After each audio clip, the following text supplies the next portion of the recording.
Welcome to the Confessions Podcast. I'm Cindy Wagman. And I'm Jess Campbell. We're two former in-house nonprofit pros turned coaches and consultants to purpose-driven organizations. After years of building up our separate six-figure businesses from scratch, we've thrown a lot of spaghetti at the wall and have lived to see what sticks. We're on a mission to help other nonprofit coaches and consultants looking to start or scale their own businesses past the six-figure mark by pulling back the curtain. Whether you're still working inside a nonprofit and thinking of one day going out on your own, or you've been running your consulting business for years, you understand that working with nonprofits is just different. We're giving you access to the business leaders who serve nonprofits as their clients. You know, the people who truly get it. No more gatekeeping, no more secrets. This podcast is going to give you an inside look at what running a successful nonprofit coaching and consulting business looks like. Basically, we're asking people how much money they make, how they get paid, and what has and hasn't worked in their businesses. Listen in as these leaders share their insights, their numbers, and the good, the bad, and the ugly when it comes to building a nonprofit coaching or consulting business. We're going to empower you to make the power moves that give you the income and freedom you set out to create from day one. You ready? Let's go. Hi. Hi. For the real tea for everyone, for like the real, Cindy and I have been talking to each other. So this introduction is always so funny because I know for you, the listener, it's not like that. But for us, we're trying to make it like you're listening in on a conversation, which we're excited to have today, all about affiliate. I feel like you're doing like yeah, like in Wayne's World. Yeah. We're not time traveling right now. We're just talking about affiliates. But I'm really excited for this conversation because I would say we have a really good affiliate relationship, you and I, like where I affiliate your things and you affiliate my things. And we thought that we could share some insight around what it's like to have affiliates, what it's like to be affiliates, and how you can use this in your marketing and launches, because I love it. Yeah, me too. I mean, I think that there's this real desire, I don't even know what the right word is, that you have to be creating and selling your things exclusively. And that's simply not true at all. In fact, some of the most popular things that I've sold are not mine because they're about grant writing or they're about major gifts or they're about planned giving, things I don't teach my nonprofit audience about at all, but that my audience clearly wants. And, you know, it's best that it's being provided by the expert that is not me. I can just be the affiliate for that. So I agree. And I do think there's a weird, like when I started doing affiliate stuff, I got pushback from other consultants around like, oh, I'm not just happy to promote it naturally. I don't need any like financial, compensation for that, which I think is just a really bad hangover from like being in this nonprofit sector and feeling like we can't get paid for doing things and, all that. But I'm like, why not? Oh my gosh. Why? Yeah. Especially because that really translates to like, I'm not really going to promote it that hard. Yeah. And it's like, I'd rather pay you for the work and the labor that you are providing. Otherwise, like, you don't need to do it. It's all good. Yeah. I don't know what that is. Like, there's like, no one's getting a trophy for like, not collecting the money on the work that you do. Look at me. I'm not making money. I win the prize. No. In fact, it's usually the opposite. Usually my top performing affiliates, I give something extra to because I want to recognize their hard work. I feel like we could go in a lot of directions. So maybe we should start with, do you want to start with our experience of being an affiliate or providing affiliates to our products? So I would say providing. Like, I think like if you're thinking about using affiliates for your products or launches, I think there's some things, let's start with that because there's some important things you need to know to get it right. And I'll kick it off, which I think alignment, like you need people to promote it who are really aligned with the audience you want to get in front of and the value and service you provide.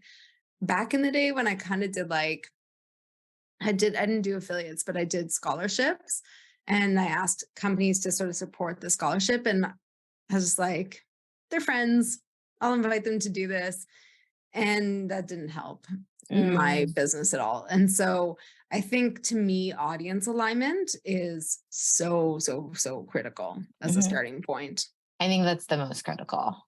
Right. And so, yeah, I mean, I think for certain products, it can kind of be open-ended, like any affiliate is welcome. Those are probably for like lower ticket kind of digital product type of things. But if you're running more of a course or hybrid group coaching program, or even like a high ticket group coaching program or one-on-one coaching or ongoing services, things like that, I think, yeah, making sure it's a match is like the most important. Yeah. Thing. But even for the smaller ticket things, because you've had like for your conferences or summits, which are lower ticket, we just because someone like has their name as an affiliate doesn't mean they're going to do anything about it. No. And I do That's think so frustrating. Yeah. Like I think as someone who has something where other people affiliate, you want to weed out the people who are not performing. And you don't know, like, I don't know, do you have any sort of like red flags or things that are like, 'cause I've had people who I thought would be great affiliates and they don't do anything. So I don't know. Can you spot those people pre-launch? So I think what you said at the beginning is probably the biggest red flag. And it's for someone that says, I don't need a commission. It's like, no, like that's the only way to participate, because again, I know what that translates to, and that translates into little attention and almost no effort. So I would say that's a red flag. In the past, when I've invited people to be an affiliate, I have not required any sort of frequency of promo, and now I do. And that usually looks like a minimum number of emails and a minimum number of social posts. And I just set the expectation because, again, like this is really only going to work if you promote it, both for you and for me. And sometimes I'll get pushback around, oh, well, I only send one email a month. And that's on a case-by-case basis. And, obviously I am going to encourage people to make an exception when we're in a launch period, because one email a month is, in my humble opinion, not enough for anything. No, what do you? Yeah, no. But for the right person, I might make an exception. It's a very case-by-case basis, but I do now have kind of minimum requirements to be an affiliate. And some people don't necessarily have email lists. So for example, one of my top affiliates for the Make It Happen conference is Lauren from Consultants for Good, C4G. And to my knowledge, she doesn't really have an email list, but she has a listserv, and she's got this group. And so she goes ham. Like, she's such a great affiliate partner. We have such great alignment. Like, it works out so, so well, but she doesn't really have an email list. I know that, but I also know that she's going to promote the event multiple times in her group. And frankly, she kills it. Yeah. Well, and for my launch that as we were recording this, I'm in the middle of, for my Fractional Fundraiser Academy, I did affiliates, and some of them are people who are in my program. And so they actually don't have some of them don't have any email list, period, but they have the direct experience with what we're quote unquote selling. And so our very first person who got the affiliate commission was from that, no email list. It was just personally sharing with people. And sometimes they would even hop on the phone with someone. So one person who was interested in the program reached out to some of the previous members and had conversations. And so the funny thing is that part didn't track, but I still want to recognize the time that people took to have those conversations. So they're still going to get affiliate revenue from that, even if they didn't instigate it, because they did a lot of the selling for me. Mm. So sometimes size of list, or like having a list and what that minimum requirement is important. But if you have people who are evangelical about what you do, like they love it because it's transformed their life or transformed their organization, then I definitely think you can have creative ways for them to share and promote.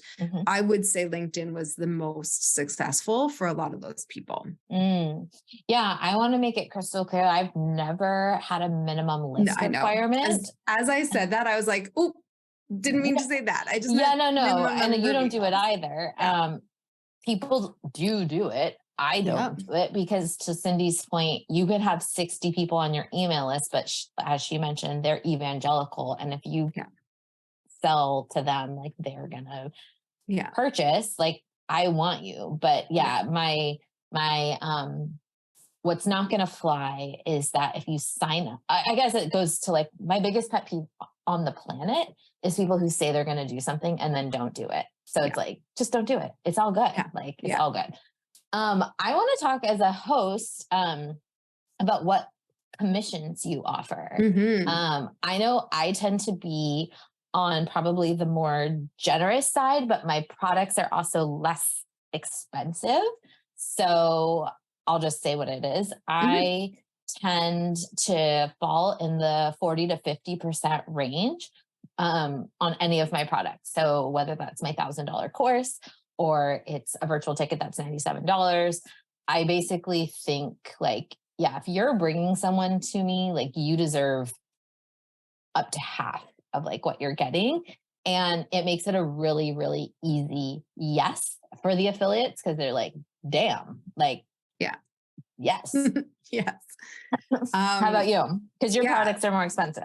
Yeah. So I would say for like a lower ticket offering, that makes so much sense because you're playing in volume. For me, my program's $9,000. So I went with 10%, and there were bonuses for people if they had like multiple sales, which we haven't reached yet. But I mean, it's $900. It's pretty significant. So one sale is like, one sale in my program would, I feel like last year, how much did I make on Make It Happen with your program? Like around $1,000, 800, $1,000. So it kind of equals. But obviously just, it's a very different program. Like I would never offer 50% on that. But so I think it depends on the ticket price. I will say, sorry. No, that's it. I'll say, I've run an experiment, which I won't be doing again this year. So at the Black Friday sale last year, I invited, I think there was like 37 participants, and the ticket price was $97, I believe. And instead of doing an affiliate commission, I said that we would do an even split. And so it was kind of under the guise of like high tides rise all ships. We're all in this together. I was giving updates. I did have people sell through a unique affiliate link, so I could see where sales were coming from, but it just didn't give that person like the 40 or 50% commission. Unfortunately, what happened is there was about 9 or 10 people that pushed the event super hard. Like we're gangbusters during Black Friday season. Like they just were promoting it like crazy. And some of them, I mean, I'll just shout her out, Rachel Beerbauer. I think she sold like 37 out of the roughly 200 bundles that we sold, which meant that like she missed out on like thousands of dollars. And then other people who literally sold nothing or maybe one got the same payout as someone like Rachel. So I won't be doing that again. I will go back to the 40 to 50% range. And like, I can see, I'm everywhere. I'm on LinkedIn. I'm on a million newsletter lists. I'm on Instagram and Facebook. Like I can see who and who isn't promoting and at what frequency. And so, it really is just a bummer when, again, someone says they're going to do something and the expectations have been laid out and then they don't do it. That's just like a very fast way to not get invited to be an affiliate ever again. Exactly. Yeah. Exactly. I want to talk before we switch to the other side of the conversation. I do want to talk briefly about how to keep your affiliates engaged, because I almost think of this as like a peer-to-peer campaign where you can't just like set it and forget it. No. You have to communicate a lot and give people assets and remind them and basically train them on what to do and how to promote this. And I think a lot of people just think like, oh, just, they'll sign up as an affiliate and they'll promote it on their own. No, you got to provide the stuff. So what kind of stuff do you provide your affiliates? So, thanks to you, who I hired to create some assets, email templates, PS statements, some social media graphics. But honestly, the biggest thing I think for me was just keeping them engaged. So leading up, I had like a weekly leaderboard where it would track people's clicks, and like people literally replied and they were like, oh, I made the leaderboard this week. So I think that was helpful, is like being the cheerleader and reminding people, like, because my launch was complicated. There's a lot of moving pieces. It was a lot of moving pieces. And so when I launched a new thing, I made sure to let people know. So that's like, okay, you can start promoting this today. So that was also really important. And actually I'm going to do an update I did an update on our flash sale day. I'll probably do another leaderboard or update at the end of this week. But like leading up to pre-sale stuff, it was like reporting on clicks, and now we'll probably start reporting on sales. Yeah, so I love that. Yeah. I agree. I feel like people really love a goalpost. And so another thing that I always do is announce what my sign-up goal is, so other people can feel like they're a part of the team working towards reaching that goal line. So I might say something like, my goal is to have 200 attendees that make it happen, or I'm trying to sell 25 spots to my course, or I'm trying to sell X number of bundles. So I also recommend that. I also really double down on a weekly or bi-weekly update, because some people are really motivated by the numbers. I mean, hello, Enneagram 3s. So it also puts like some competitive kind of peer pressure into the mix, which I think is really healthy. And what I tend to do is, for like the top 3 leaders, I usually do some sort of added bonus, whether that's a cash prize or whether that's something else. Sometimes they get more creative than cash, but hey, it's always the right size, shape, and color. So, so nothing wrong with that. And it just serves as a little reminder. It's a place where I can, again, attach that Google folder where I include the graphics or the swipe copy files, the link to their unique affiliate link. I think do both of us? Do you use Thrivecart? I use Thrivecart now. Yeah, Thrivecart is a tool which I love because you buy it once. It's not like this ongoing repetitive fee. And it does a great job of coordinating like checkout pages and affiliate links. So I don't have like an affiliate link for Thrivecart, but I'm sure we could find one for people that are interested in buying it, or just go buy it. It's like $500. Yeah. I want to talk about, because we actually don't have that much time for this conversation, but I want to talk about being an affiliate. I mean, I think you, just by listening to the other side of the conversation, have a pretty good idea of like how to do it successfully, which is promote the shit out of something. But why is that so hard for people? Okay. I mean, I have a lot of thoughts and opinions. I think that people who maybe have the best intentions of being an affiliate and then don't end up doing it well is because they don't treat it like a launch the way they would launch their own product. I know I'm an advocate for a really long warm up, which is generally between 60 and 90 days. I don't launch anything myself without that. So why would I not give the same attention and time to a different type of product, which could be as simple as like including a PS sentence at the bottom of my weekly email newsletter, like coming soon or like waitlist here or whatever. I think that also a lot of nonprofit consultants are maybe new to what marketing is. You know, especially if you run a business where you're just doing one-to-one services, you have 5 or 6 clients a year. You're not like trying to grow an email list or a big thought leadership presence on a social media platform. This can be like a really new ball game. And if you're like, I don't want anything to do with that, you can still be a great affiliate, but you do still have to communicate with your 5 or 6 clients about the thing that you're selling. So I think, yeah, it's the timeline and it's doing what you say you're going to do. And then I would also say, like, use what's provided. I mean, I too write emails out for people and I write social captions out for people so that like you don't have to create anything from scratch. I've literally done it for you.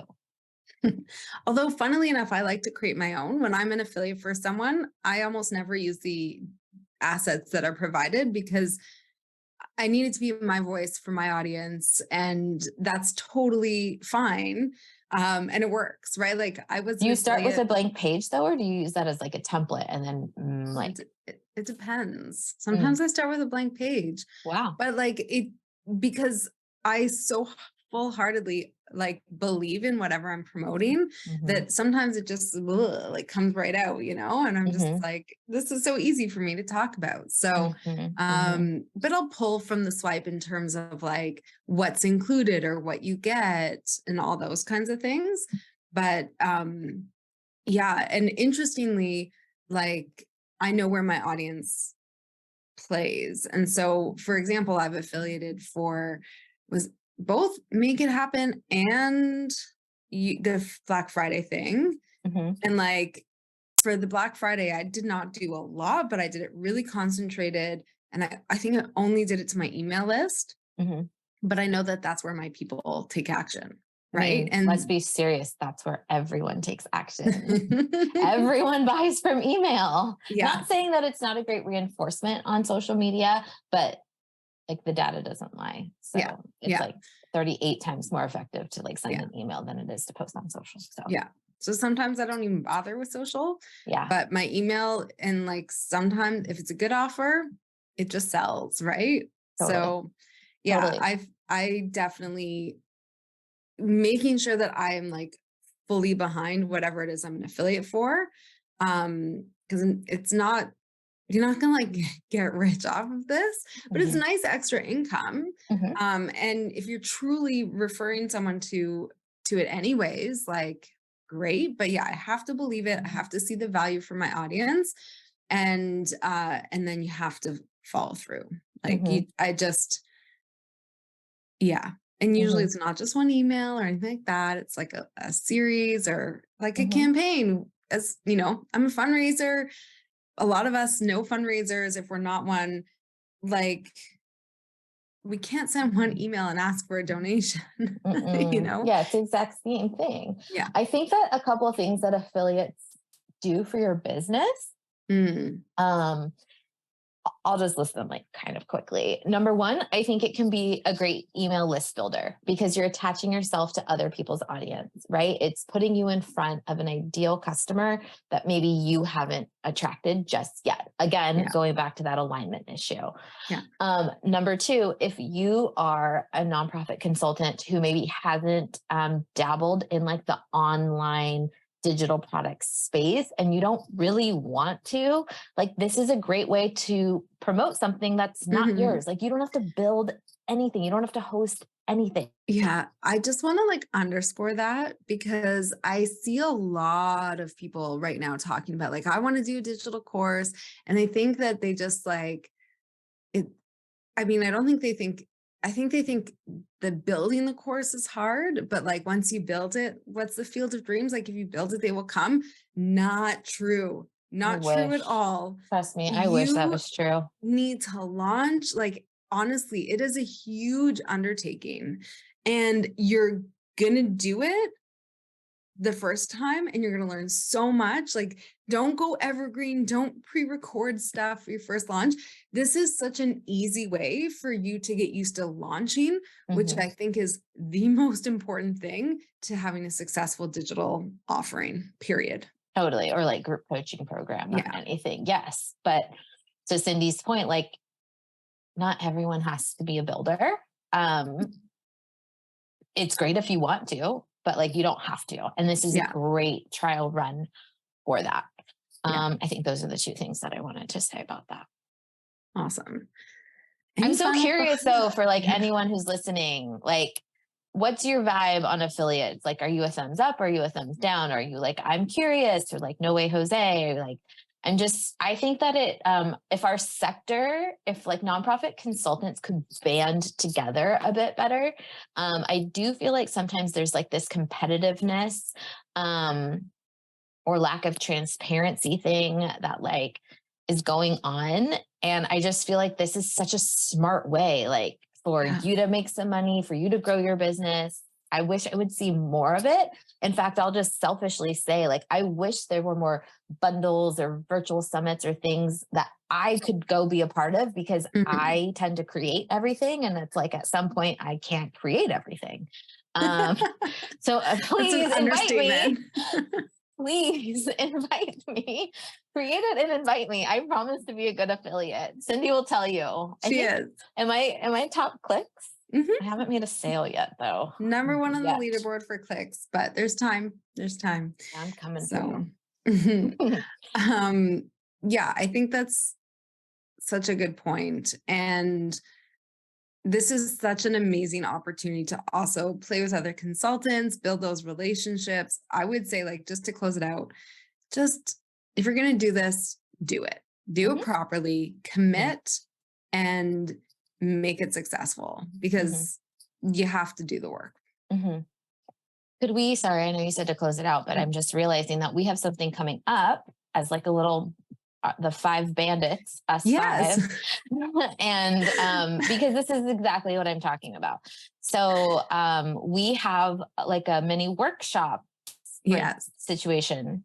But I think I have a different name in my head than what you sent around.